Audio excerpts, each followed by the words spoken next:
The police let a white drunk driver walk free after he nearly hit a child, then tased and arrested Marcus Baines, a black filmmaker who captured it all on camera. Officers Reed and Hill thought no one would believe him, that their word would bury the truth like it always had. But Marcus had one powerful ally they didn't count on: the cloud. Just wait until you see how this explosive confrontation unfolded, and why, in the end, justice didn't just knock, it roared back. Marcus Baines, a 27-year-old black photographer from Atlanta, stood at the corner of Lawton Avenue and 12th Street with a tripod in one hand and his weathered Canon EOS in the other. The sun had just dipped behind the rooftops, casting long shadows across cracked sidewalks and faded crosswalks. He wasn't there by accident. This was part of his project, Streets of Truth, a grassroots YouTube documentary aimed at showing the human side of South Atlanta's neighborhoods. Not the filtered version shown on the evening news, but the truth. Families, workers, small kids chasing each other near corner stores, elders sweeping porches, real lives. For Marcus, this wasn't just content, it was purpose.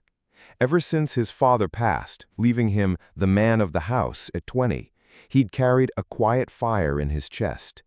He wanted people to see that black neighborhoods were more than statistics, that dignity lived here. Then it happened. A silver Ford F-150 barreled into the scene, screeching and swerving as it jumped the curb. The tires screamed as the truck bounced off the concrete and came to a shaky halt just feet from a mother clutching her toddler. The child cried out.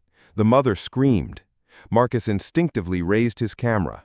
He kept it rolling. From the driver's side door stumbled a large white man in a tank top and backwards cap. He staggered, barely catching his balance as he stepped out, a nearly empty glass bottle dangling from one hand. His eyes were glassy, his words slurred, even from across the street.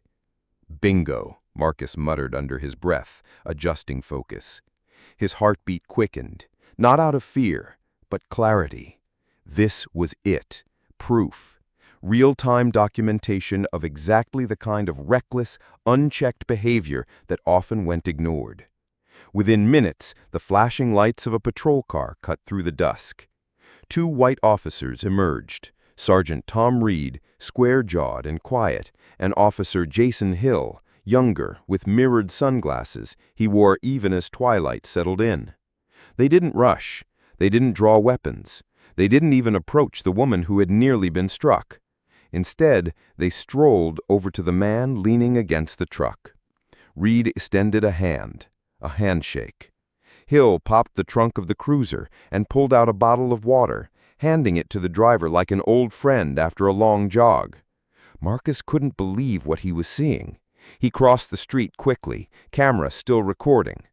"Officers," he called out, "I've got it all on video. He jumped the curb, almost hit a family. He's clearly not okay to drive. He was behind the wheel, drinking." Sergeant Reed turned his head slowly, eyes narrowing. "Lower that camera, son," he said in a flat tone. "This is a public street. I have a right to film." "Last warning," Reed interrupted, calm but clipped. Marcus took a breath. He knew his rights, knew that public filming was protected, knew that compliance shouldn't mean silence. "I'm not interfering, but you're letting a dangerous man drive away. That's wrong." The officers ignored him. One of them gave a casual nod to the driver, who climbed back into his truck and, after a slow lurch, drove off. No sobriety test, no citation, no warning. Marcus's voice cracked with disbelief. "Are you serious? He could have killed that child. If I had been behind that wheel, you'd have had me face down on the pavement already." Officer Hill took a slow, deliberate step towards him. "You're threatening us now?" he asked. Marcus didn't flinch. "No, I'm demanding accountability. That man broke the law. You just let him go. That's—" In one sudden motion, Officer Hill reached for his taser. Marcus took a step back, instinctively, raising one hand. "I'm not resisting," but before he could finish, the air cracked. The taser fired. Electrodes struck him in the chest. His knees buckled. His vision blurred. He dropped the camera as his muscles locked and his body collapsed onto the sidewalk. Concrete met his shoulder. Breath left his lungs. The world spun. Through ringing ears, he barely heard Reed's voice. "Resisting arrest. Get his arms." Marcus couldn't speak, couldn't move. But even as his body shook, one truth pulsed through his thoughts. They didn't know I was recording to the cloud. And that meant they didn't know what was coming. In the first 24 hours after his release, Marcus barely spoke. His jaw ached. His ribs throbbed. His hands trembled when he tried to pour water or unlock his phone. Friends came by the apartment, dropping off food or just checking in. But few believed anything would come of what had happened. "You're one man against the whole system, Marcus," his cousin Jarrell told him quietly, looking away. Another friend said it with more sympathy than doubt. "They're not going to listen to a guy with a camera. That's the sad part." But Marcus had something the officers didn't expect. His camera, damaged in the fall, hadn't been the only witness. The footage had already synced to the cloud. He'd set it up months ago after a training session on digital security for creators. Automatic backup, redundancy. He never thought he'd need it for anything more than a power surge or card failure. Now it was his lifeline. Bruised, exhausted, and running on fumes, Marcus pulled out his old laptop. Every keystroke sent pain shooting through his arms. But he kept going. He uploaded the footage to a secure folder, locked the access, and drafted an email. It was short, direct, and sent to someone who had spent her life fighting battles like this. To Angie.Thornton@watchlight.org. Subject: Urgent. Police conduct incident, video attached. My name is Marcus Baines. I'm a documentarian based in Atlanta. Last night, I witnessed a drunk driver get let go without a test. When I questioned the officers, they used force. I have the footage. It's real. Please help me make sure this doesn't disappear. Angie Thornton had seen dozens of these cases before. But this one stopped her cold. She called him within the hour.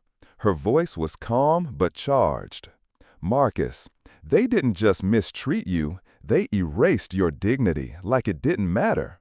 They thought no one would see it, but they were wrong." The next morning, a clip of the footage, blurred for safety, time-stamped, watermarked, appeared on Watchlight's social media feed. Within hours, it had spread across platforms. #JusticeForMarcus started trending locally, then statewide, then beyond.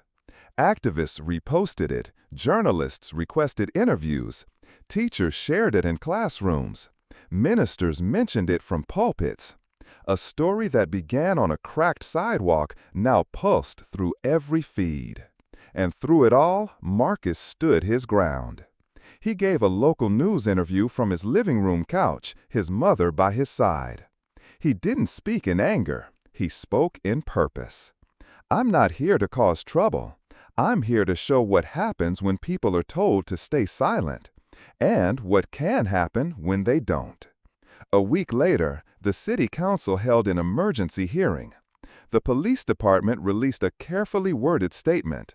An internal investigation has been initiated to evaluate all actions taken during the incident in question. But no one was satisfied. That's when Marcus stepped forward again, this time onto the marble steps of City Hall. A scarf covered the bruises still healing on his neck. A single microphone crackled before him. Behind him, hundreds gathered, holding signs, wearing shirts, chanting his name. He didn't raise his voice. He didn't have to. "I'm not a hero," he said. "I'm just a citizen who refused to be quiet." And now the city has a choice: reform or unrest. But we won't disappear again. The crowd erupted. Applause thundered across the plaza. And the city listened.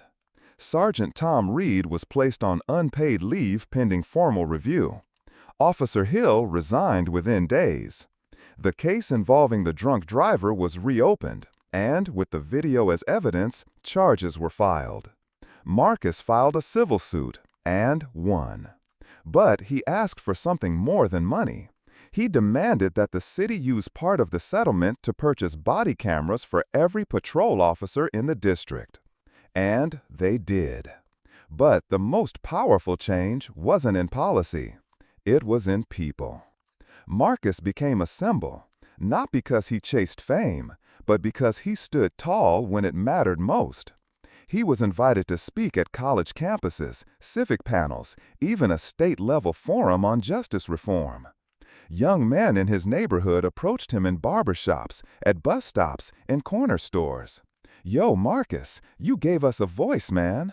You made 'em see us. You made me want to finish school." And one evening, standing in the same spot where it all began, Lawton and 12th, Marcus smiled as he watched traffic pass calmly by. This time, he didn't need the camera to prove anything. The city already knew. Sometimes it only takes one frame to reveal the truth. But it takes courage to press record.